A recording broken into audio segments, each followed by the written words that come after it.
Welcome back, everyone. We are in for it today because we're talking about protein powder. And my beautiful co host Lionel here has some particularly spicy views on the subject, and I'm excited to unleash them all on you. So, Lionel, just to let the bulls run right out the gate, what are your views on protein powder? No, Xavier, I'm so glad you've asked. As you know, I have very definite views on protein powder. I am the most anti protein powder person on the planet for a whole range of different reasons. And probably the most significant reason that I'm an anti protein person is because I just think they're totally unnecessary. I think we've been corrupted by advertorials and celebrity endorsements and muscle magazines to really believe that we need to be having protein powder. So what is a protein powder? A protein powder is a dietary supplement commonly used by athletes, weight trainers, bodybuilders, fitness enthusiasts. Every young person that's ever been into a gym, I think, has been encouraged to buy and use protein powder, and everybody's saying they have to take it because they've got to really increase their protein intake.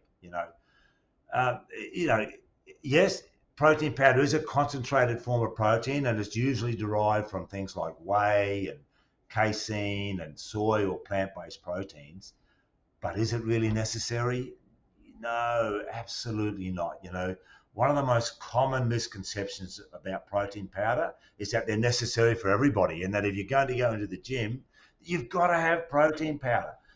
Irrespective of what you're trying to achieve in the gym or what your goals and aspirations might be, everybody says you've got to have protein powder.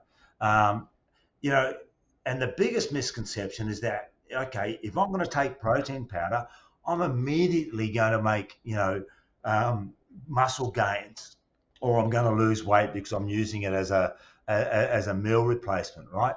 What we're doing and what we're encouraging through this use of protein powder, and this is the thing that offends me the most, is that we're then neglecting the importance of our overall balanced diet. And you know what I'm like about an overall balanced diet.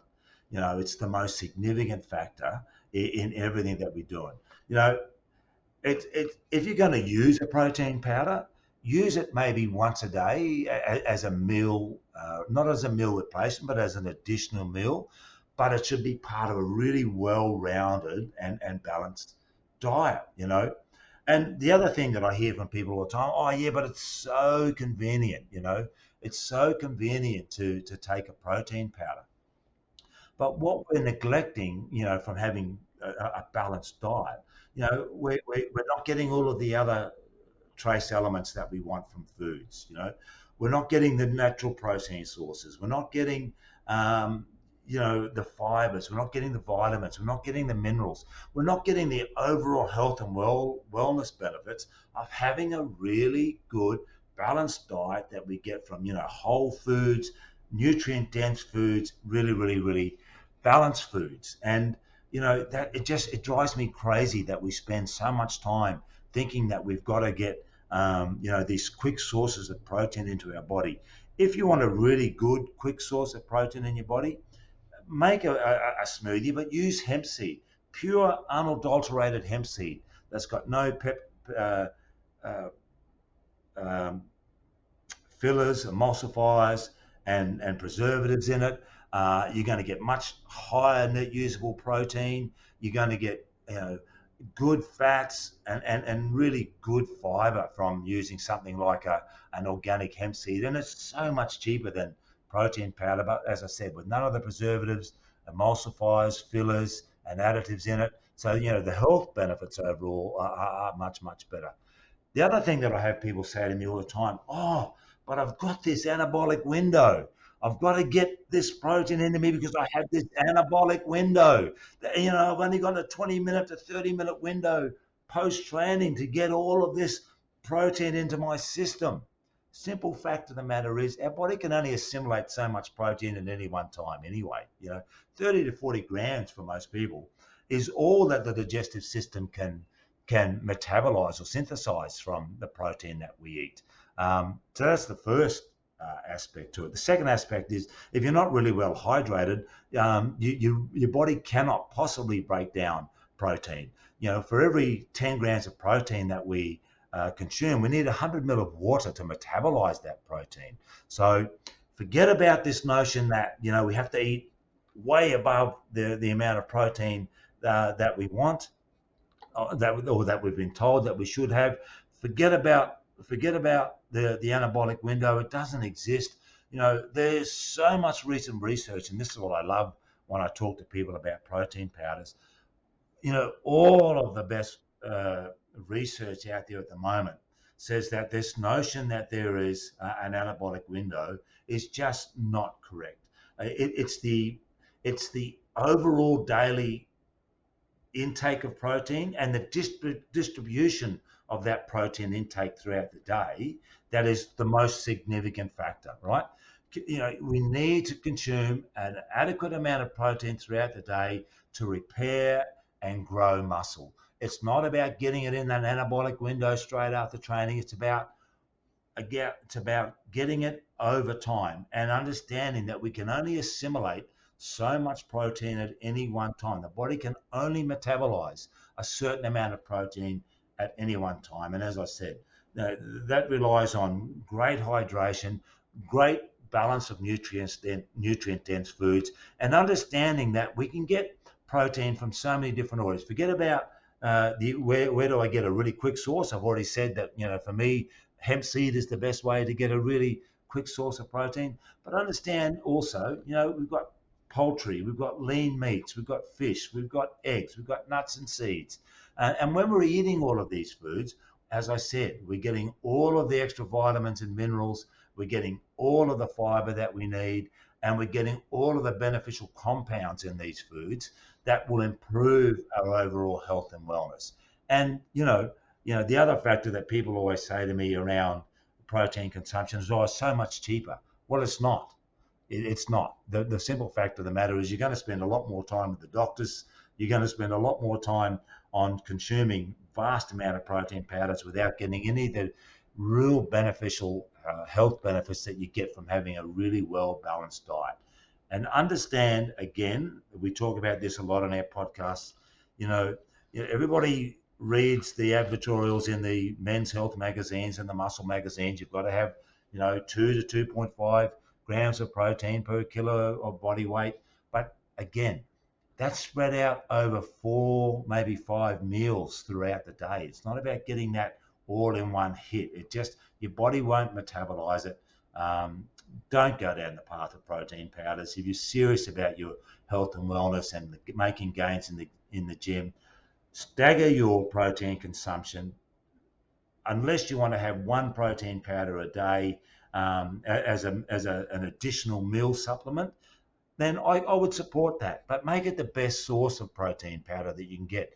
The cleanest, the most organic, the protein powder that's got the highest net protein utilization so that you're actually getting the benefit of it. You want one that's as clean as possible, as free of preservatives and additives and emulsifiers and fillers as you can possibly get. Xavier, I'm sorry for going on and on and on without taking a breath, but I get really concerned for young people in particular who get into the gym and believe they've got to spend a fortune on these protein powders. And the same applies to pre-workouts and branched chain aminos and the like.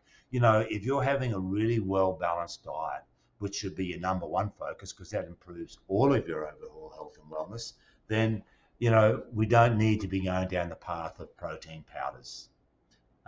Again, if you're ever worried about your level of protein in your body, get a blood test done. We can test the levels of protein in your body through our Organelle blood tests. So don't guess about it, or don't be seduced by advertorials. Actually look at yourself as an individual and get the precise information about where you're at. Ooh, big deep breath Now, after that. do you have any other questions that you would like me to answer re protein powders? Yeah, I got a bunch of. First up would be you said towards the 74th percentile of that rant. that you would recommend if you're going to do a protein powder once a day and get the cleanest one possible. Do you have any specific recommendations for like clean protein powders in Australia? No, I don't because I don't use them and I've never used them. Hemp seed is my preferred source of a Mm. protein supplementation. I just think there's nothing better out there than hemp seed. And you can buy Yeah, hemp gotcha. seed just about anywhere these days. I have no idea about which is the best protein powder, and the only way I would ever take any advice around a protein powder would one that has been independently tested through universities. And there are a lot of universities. I know the University of New South Wales has done a lot of work around testing the veracity of protein powders, and they've come up with some stunning results around just how little net protein utilization you get from these protein powders. Yeah, I do suppose a lot of the testing that you'll see written on the labels and stuff is fully funded by the protein powder company itself, so Well, they probably do lean are, into that. yeah, and look, you know, it's a big business. Protein powders are a massive multi-billion-dollar business a year, not worldwide. I'm talking, and it's I, there's just no value in a protein powder as your main source of protein. There's just no value. And please, everybody, forget about an anabolic window. It's just a marketing phrase to get you to buy more protein powder. We need to be taking protein spread across all of our meals and in amounts that the body can metabolize. Anytime you take excess protein, it's going to go through undigested. It's going to put stress and strain on your kidneys. It's going to deplete your body of water because it takes so much water to try and metabolize it. And it's just an expensive poop, to be honest. Okay, yeah, it's really interesting when you look at the facts and see that in Australia, particularly, the fitness supplementation industry is more than twice the size of the fitness activity industry. So people spend twice as much on supplements than they do as actual gym memberships. Gym memberships. Okay, And that's extraordinary to me because, you know, food is 80, for me, 80% of any good health and wellness regime, whether it be weight training, athletic training, functional training, cardiovascular training. Food is the key ingredient, but balanced nutrition. right. So my one like main point that I kind of sifted out from your talk earlier was that a really big thing with protein powders is even if you disregard how bad they are for you because they're full of preservatives, emulsifiers, and stuff that your body treats as toxins, you're paying a really heavy opportunity cost whenever you take a protein powder because that means that you're having this, just raw protein powder plus preservatives and sweeteners when you could be instead having something that's actually going to be nutritionally satisfying for your body. That's going to Yep. be a balanced meal with a lot of Yep. colors and a lot of different macros and micros involved. Yep. Yeah, which I'd never really thought of it like that. I'd always just thought of it as another thing to have, right? Not taking the place of something else. Yeah, you've got to think about why I always focus on a balanced diet because again, and you're very big on this, and in conversations I've had with you, and most people are, they focus on macros and micros. Um, Macros being your protein, your fats, and your carbohydrates, but don't ever discount the importance of vitamins, minerals, fiber. This balance that we get from eating a really balanced diet. And as I said, there are so many good sources of protein out there: lean meats, poultry, fish, legumes, beans, nuts and seeds. There's just dairy products for some. I'm not a great fan of dairy products, but for some people, that's what they prefer. And that's fine. But there's so many other nutritional benefits in these foods that we need to be very cognizant of, not just the protein, because the protein only plays a small part in overall muscle repair and muscle growth.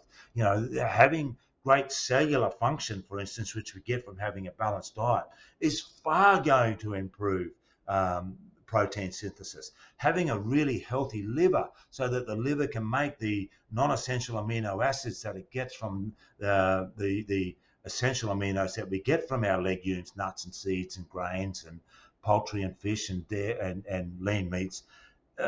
these things, the liver functioning really well is going to help that liver create these amino acids, which is where the growth and the repair in our muscle comes from.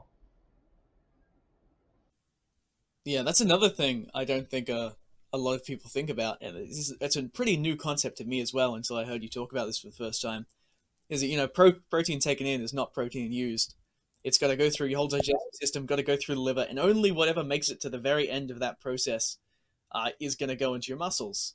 So if you've got poor, shoddy liver health, not only is that going to influx you in a million other ways, but it's also just going to mean that you're only using like half the protein that you eat. Yeah, that protein synthesis is not going to occur because you haven't got the complete amino acid profile that we need for that optimal growth and repair. Awesome. I want to touch on something that we briefly touched on earlier. Touched on. Yeah. But when we were first talking about my health and my organelle journey, Yes. one of the things we did was you got me to go to a fancy CrossFit gym, and I sat on one of their in-body body impedance machines, and that gave me a scan of all the various tissues in my body, and from that you were able to get a measurement of the protein I had stored in my body somehow, Yes. and that was too high. Could you walk us through what that means? Yeah, what does that mean? Into what's happening in your body when you have too much, and what's that doing to your bodily systems? For people that are very, very muscular, they're going to have higher protein content in their body anyway, because there's a lot of, um, uh, you know, muscle is so much heavier. It's 1.5 times heavier than fat. So if you're really good muscle, you're going to have higher protein levels in your body than normal. But if you've got higher protein levels because you've got great muscle mass, but you've got low water in your cells and low water that your cells sit in, it shows that your body's got it's not dealing with the excess protein that you've got. So then all of a sudden you're going to start to get issues with your kidneys in particular, and your recovery is going to be compromised. You're going to get a lot more back pain, this referred pain from the kidneys. So it's just something that we have to be really cognizant of. What your test showed me when I looked at it with your blood works and your body composition analysis is that you were over consuming protein. You were eating much more protein than what your body needed. And it was as a consequence, and I think I had this conversation with you, you had been seduced by by the maths equation around protein consumption. And you were using an equation for your protein consumption without having a direct measure of what your protein consumption should have been. And as a consequence, you were over consuming protein, which has long term can have some really detrimental health and wellness issues. And I don't want to be all about doom and gloom, but for a lot of carcinogenic cells that become cancerous in the body, they feed from protein. That's just a general term. Don't want to start alarming people, but there is a direct correlation between carcinogenic cells and protein. So we just need to be really mindful of these things. 100%. I think we've given the listener everything they could want around protein powders there. Do you have any last comments you want to throw into the ring here, Lionel? Just focus on a balanced diet. Great grains, great fruits, great vegetables, combinations of different sources of proteins. Like I said, your fish, your eggs, your lean meats, your legumes, your beans, your nuts, your seeds, your whole grains. These are all great sources of protein with a high net protein utilization, but they've also got all of the other trace elements that I talk about, the vitamins, the minerals, the fiber, and all of which have these and beneficial compounds as well, which I have focused on a little bit.